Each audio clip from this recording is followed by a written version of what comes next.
नमस्कार। मैं आचार्य doctor Dilip Kumar PhD gold medallist Navyug Jyotish Shikshan संस्थान की पाठशाला में आपका स्वागत करता हूं। आज मैं आपको अपनी लिखी हुई 15 पुस्तकों के बारे में बताऊंगा। मेरी पुस्तक ग्रह गोचर विश्लेषण, हस्तरेखा, अंक ज्योतिष, वर्ग कुंडलियां, डिविजनल कुंडलियों से प्रिडिक्शन, ज्योतिषीय योग दर्पण, इसमें कुंडली में बनने वाले सभी योगों के बारे में विस्तार से बताया गया है। फलित ज्योतिष विशेष सूत्रम, नवग्रह भाव फल विचार,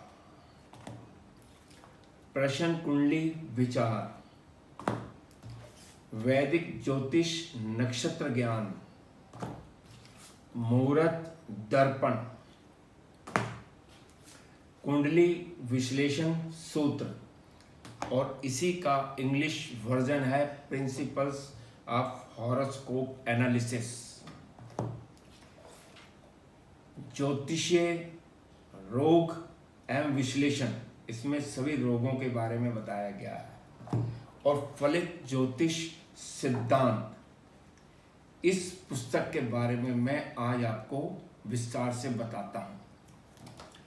इस पुस्तक का फर्स्ट एडिशन 2014 में, सेकेंड एडिशन 2016 में, थर्ड एडिशन 2018 में रिलीज हुआ था। इस पुस्तक में ज्योतिष के परिचय से लेकर फलित ज्योतिष के सभी इंपॉर्टेंट सिद्धांतों की जानकारी है। इस पुस्तक में 9 ग्रहों के बारे में, 12 राशियों के बारे में, 12 भावों के बारे में तथा 27 नक्षत्रों के बारे में विस्तार से बताया गया है। इसके अलावा इम्पोर्टेंट योग, विंशोत्तरी दशाएं, ग्रहों का गोचर और साढ़े सती के बारे में भी जानकारी दी गई है। ज्योतिष कोई छोटा विषय नहीं है जिसे 6-8 महीने में पढ़कर या 1-2 पुस्तकें पढ़कर दुनिया से, समाज में कह दें कि हमने ज्योतिष में महारत हासिल कर ली है। मुझे इस साधना में लगभग 39 ईयर्स हो गए हैं। मैंने 15 पुस्तकें लिखी हैं और सन 1997 से 97 से मैं अपने नवयुग ज्योतिष शिक्षण संस्थान में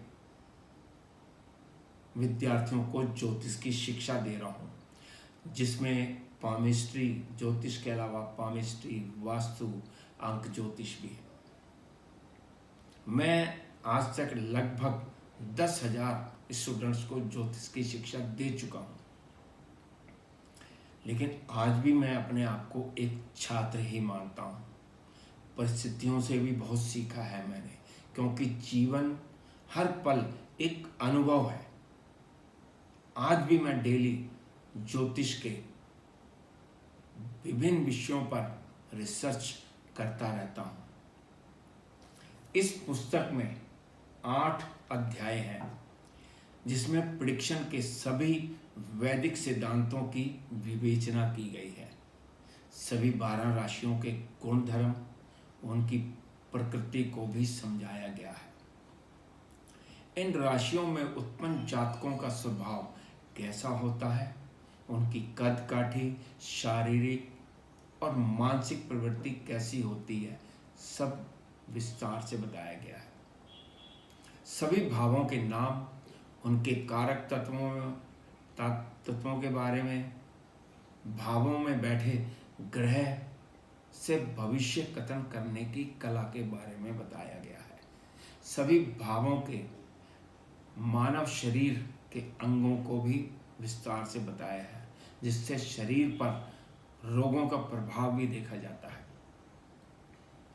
इसके अतिरिक्त ग्रहों का गोचर फल, मूर्ति निर्णय, साढ़े सती, कंटक शनि व अष्टम शनि की ढैया के बारे में भी बताया गया है। गोचर द्वारा विवाह के समय संतान के समय की कैलकुलेशन, समय का निर्धारण कैसे किया जाता है, विस्तार से बताया गया है।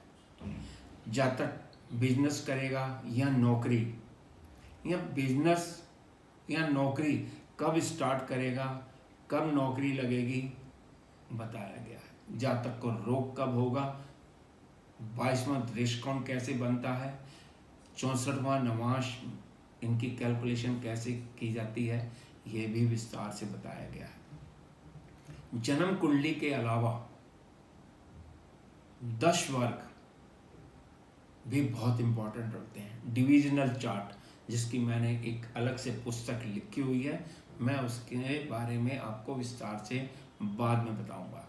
लेकिन इस पुस्तक में भी D9 नवांश कुंडली, D2 होरा कुंडली, D3 दृष्टिकोण कुंडली, D4 चतुर्विशांश कुंडली, D7 सप्तांश कुंडली, D10 दशमांश कुंडली, D12 द्वादशांश कुंडली और D24 चतुर्विशांश कुंडली व त्रिशांश कुंडलियों के बारे में भी विस्तार से बताया गया है।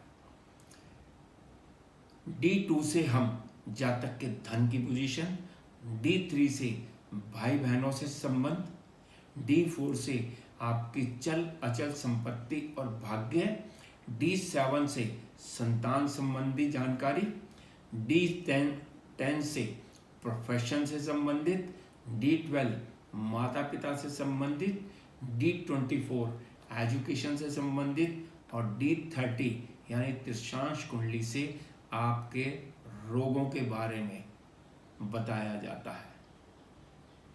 कल मैं आपको अपनी दूसरी पुस्तक के बारे में विस्तार से बताऊंगा। नमस्कार।